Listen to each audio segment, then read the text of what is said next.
By this time, lots of men and women of so-called dubious reputation were hanging around Jesus.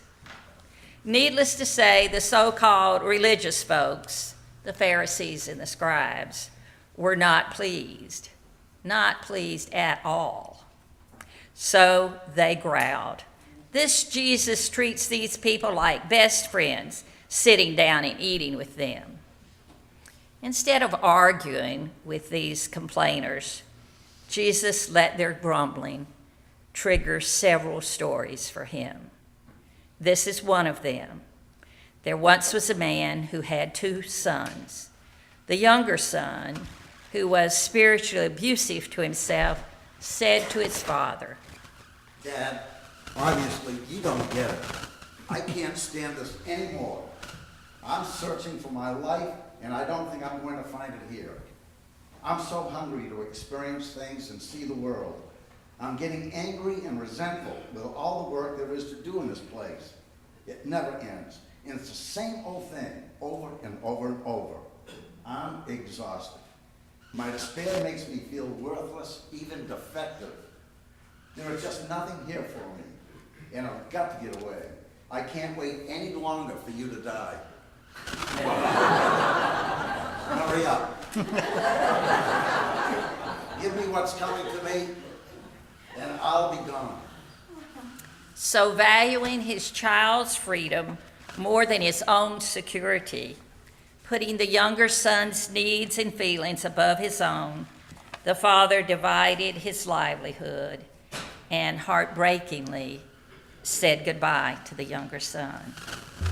Do you have any idea what it's like to let your youngest child leave home and leave it in such anger in his heart? Can you imagine what it is to see your son, who is still a child in so many ways, who is so unfamiliar with the ways of the world, so utterly unprepared to deal with all the challenges the world offers, to see him go off on his own without anyone to offer him guidance? Can you even begin to imagine the pain in my heart and my fears for him? But I had to let him go. I couldn't bear to see him so unhappy and so resentful. I can only hope that he finds what he's looking for. So the younger son packed his bag and went on his way with his father's blessing and his father's money. With a naive sense of adventure and optimism, he leaves home for a distant land. After all, he wanted to know what the larger world was like. He wanted to experience everything he could, but he was so undisciplined, almost to the point of being dysfunctional, that it wasn't any time until he wasted everything trying to buy love and creaturely comforts. About the time he was beginning to realize that he was hitting rock bottom, as in really broke, totally broke, things seemed to go from bad to worse. Jobs were really hard to find. The only work the younger son could get was feeding the hogs over at the slaughter pen. And the younger son thought to himself, "Things sure have not worked out as I had hoped. It was all fun for a while, but to tell the truth, even the parties were getting boring toward the end. And my so-called friends, they bugged out on me all the time. And when my money ran out, they really took off. So here I am in this hellhole. I can't take this mess much longer. They keep putting water on this slop to keep the sun from drying it out. And I get hosed down every time. I'm wet every minute of the day. I can't tell my flesh is flesh anymore. It just feels waterlogged and spongy. My hands are covered in blisters and shucking from the corn from the pigs, for the pigs. And the smell of the slop never goes away. The sun beats down on me, making the sweat pour into my eyes. They feel like they have hot pokers in them. I think I might even be going blind. I'm always hungry. All I can eat is what I can steal from the hogs after they've licked over all of it. I just can't stop thinking about all those farmhands that sit down at my father's table and they eat 3 squares a day. I know. I'll go back home and confess my wrongdoing to my father. I'll tell him I don't deserve to be his son. And I'll beg to be taken on as one of his hired hands. I'll be a lot better off than I am here. That's for darn sure. Still locked in his own sense of unworthiness and his bad theology, fearful of the God he sees as harsh and punitive, and thinking that perfection is the only standard, the younger son sets out wearily for home. Take note that these feelings about how he must act toward his father and towards God are all in the younger son's heart, as were his earlier feelings about leaving home in the first place. As he heads home, he composes a pretty calculated confession, one designed more to get him back with a roof over his head and good food in his stomach than with any true sense of transformation. But before he reaches the cutoff from the main road, his father, who had stood there every day looking for his return, sees his younger son in the distance. As best he can in his old age and with his aching body, his heart pounding so hard he can feel it, the father runs to meet the son. He knows it's terribly undignified for someone his age to run like this, but he forgets himself. And he really doesn't care what anyone thinks. He's overwhelmed with joy. So when he reaches his son, he grabs him and hugs him and kisses him. The son begins his repentant speech, but the father won't let him finish, because now this story is less about repentance and more about rejoicing. The father won't let the son finish, because the father is already calling out instructions to his servants. Throw him a bath, get clean clothes, get him my jacket, the best one. Oh, and get that ring I wished 1,000 times I'd given him before he left. And get a fatted calf. Yes, we'll roast a fatted calf. We're going to party. We're going to have a feast. My son, whom I had given up on, is alive. He is back home. But of course, the story doesn't end there. While all this rejoicing over the returnee and the party planning's going on, the elder son is out working in the fields. When he finally heads home after a long, hard day, he hears music. He calls out to one of the field hands walking by to ask what's going on at the house. And the worker tells him that his father is throwing a party for the long-lost brother. Can you guess what the elder son thought and felt? Yeah, he's come home all right. He's come home to live off what's mine, that little jerk. He's always had it easy around here, and the old man never held him to account. No wonder he turned out the way he did. And then he went off and spent his own inheritance in loose living. So what does my father do? He takes one of my calves and kills it for the celebration. Without even a step between his return and his welcome. No heart-to-heart talk. No extra chores. Certainly nothing to lighten my responsibilities around here. No going to the bunkhouse and think about what you put me up to with you and your mother have gone through. None of that. Just get the best jacket and a big ring and treat the little scoundrel like a royalty. Maybe I should go off on a binge and blow a few grand. My father would give me a big party and slobber all over me. And the elder son spoke in bitterest tones to his father.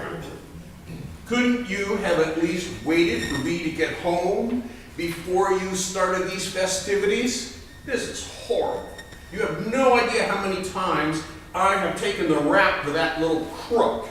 I have gotten the short end of the stick all the time. Your fault. Okay, let the penitent one come home. But let there be some real penitence. like take him to the woodshed, not party him, not allow him to throw a party for him. Goodness gracious, where's the moral lesson in this kind of a welcome? Doesn't he need to face the consequences of his action, or just get off scot-free? Whatever happened to reaping what you sow? And what about your grandchildren? Aren't you afraid they'll get the wrong message? Like it's really cool to be lost, than to be responsible? How do you explain all that to them? I guess you're not going to.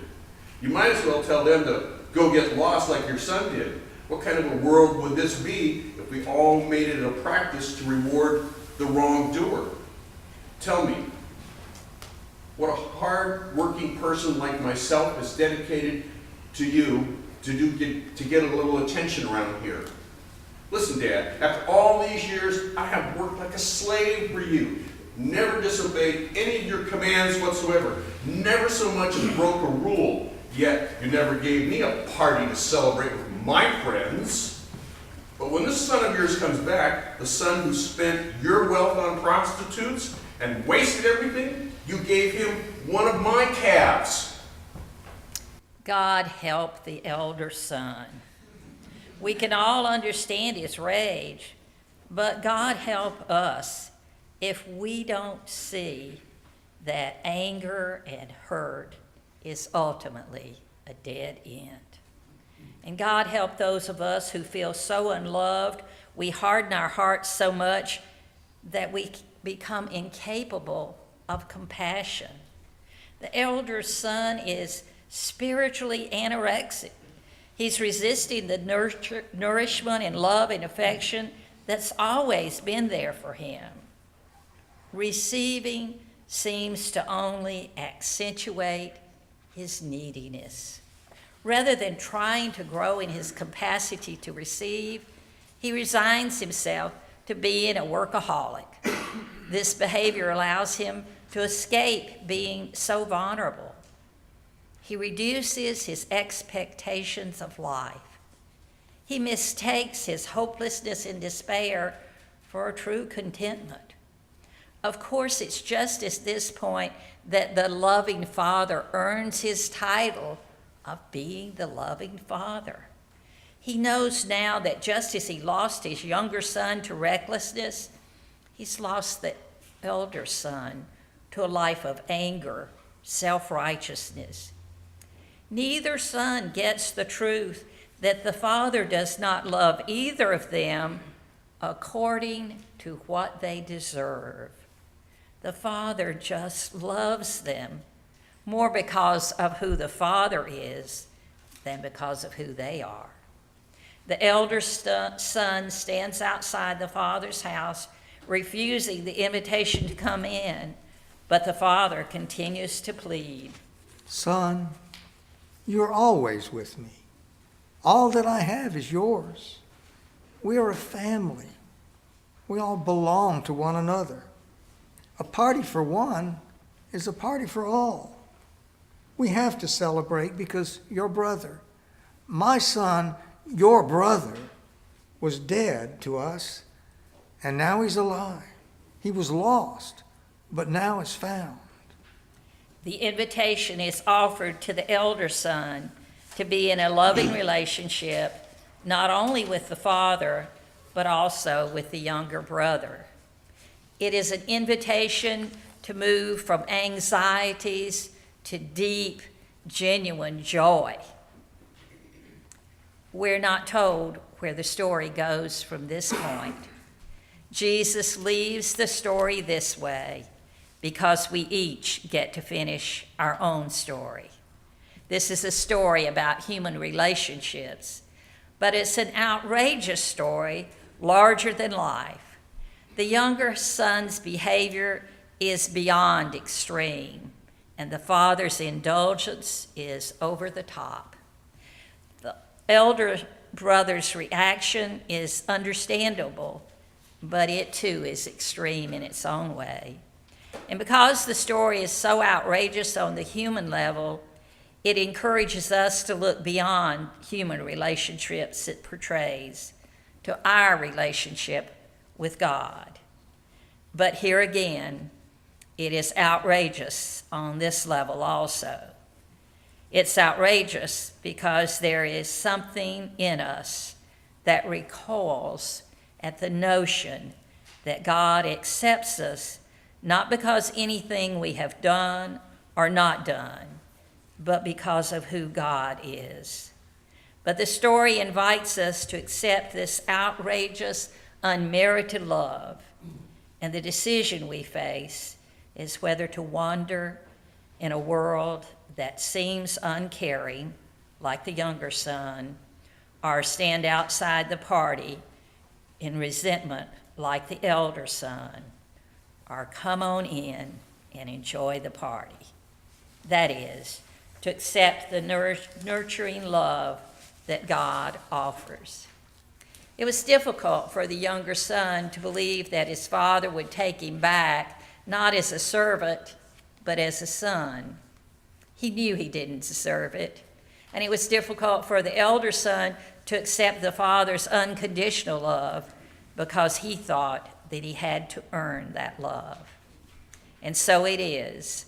It seems that the human condition is that we either wallow in our unworthiness and give ourselves over to destructive behavior, or we try to save ourselves by working ourselves to death to learn acceptance. But the good news of the gospel is that the truth is that grace is hard to accept. There's something in us that recoils at the fact that Jesus spent so much time seeking the lost. Whether we're the reckless scoundrel younger son or the self-righteous would-be-a-saint older son, we're all brothers and sisters, united by our relationship with a God who loves us each one freely and unconditionally. We don't like it at first because it challenges the way we are accustomed to seeing the world and the way we're accustomed to thinking. But by the grace of God, we can learn to think differently, and we can learn to think of God in a way that neither brother understood. As a loving parent who refuses to give us what we think we deserve, but instead gives us an extraordinary, endless love. Amen.